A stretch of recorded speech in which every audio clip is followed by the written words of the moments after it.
By far the strangest thing is its location.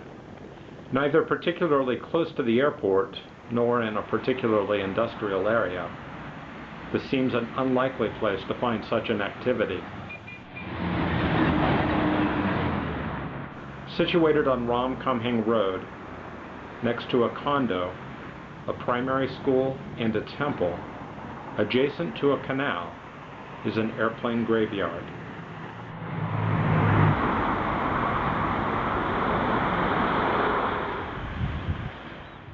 Curious about both the activity and the strange location, I went for a visit one Sunday morning.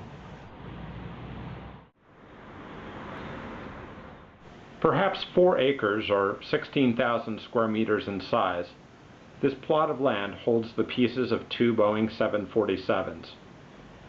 Like a giant model airplane kit nestled amongst the weeds, fuselage panels lay stacked, their bare ribs looking vaguely skeletal, like the remains of prehistoric monsters. Ironies abound as exit signs lead to the open air, and oxygen masks mingle uselessly with dead leaves. The school next door stares down on the old planes, the cockpit of one plane resting like a skull without its jawbone. The trademark spiral stairs useless, half an upper deck door invites entry. Insulation and ceiling panels still line the inside. An emergency hatch hangs open forlornly. The cockpit sits with an empty gaze, stripped of its instruments. Not far from the street, the traffic's din gives way to the sound of birds.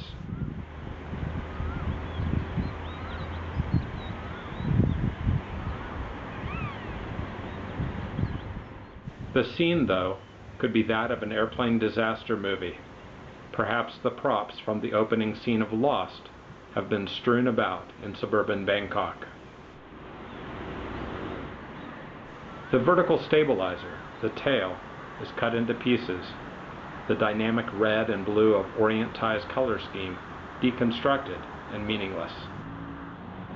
A wingtip is missing its strobe light, and next to it, the tail cone rests like a whale's skull, the APU exhaust hole gaping like a mouth. Near the front of the property, 2 sections of fuselage are enclosed, economy class turned into a workshop where pieces are stripped of their valuable scrap, wires, electronics, and ductwork. Alas, the silver screen at the front of the cabin has shown its last in-flight entertainments. Overhead bins are closed and yet open at the same time. Galleys stand empty, their carts already gone, but their antique ovens still in place. And the toilets are also unoccupied, the language of their signage hinting at the many charter flights the planes flew for pilgrims on the way to Mecca. Behind one section of fuselage sits the shelter the workers call home, laundry strung on a line. The front third of another 747 sits intact, reportedly to be shipped somewhere and made into a coffee shop. I'm invited to climb the widely spaced rungs of the crude ladder and take a look inside. I see stairs to the upper deck in front of the second door. Panning through what was economy class on Orient Thai, but might have been business class for one of the plane's previous owners, Japan Airlines. The view from the front of first class, standing at the nose and looking back. The wallpaper lists names of cities around the globe. In fact, this is the same interior as the Orient Thai plane I flew to test the new Suvarnabhumi airport in July 2006, 3 months before its official opening. Could this be the very same plane? I looked upstairs in the extended upper deck, what was usually the location of business class, but was economy class for Orient Thai. The cockpit is only slightly less stripped than on the other plane, but the presence of the flight engineer station on the right-hand side confirms its age, at least 21 years old. Back downstairs, it feels like it's time to depart.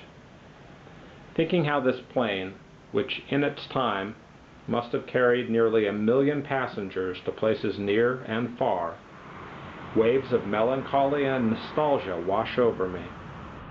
Everything has its time, I suppose, and for these planes, their time has passed.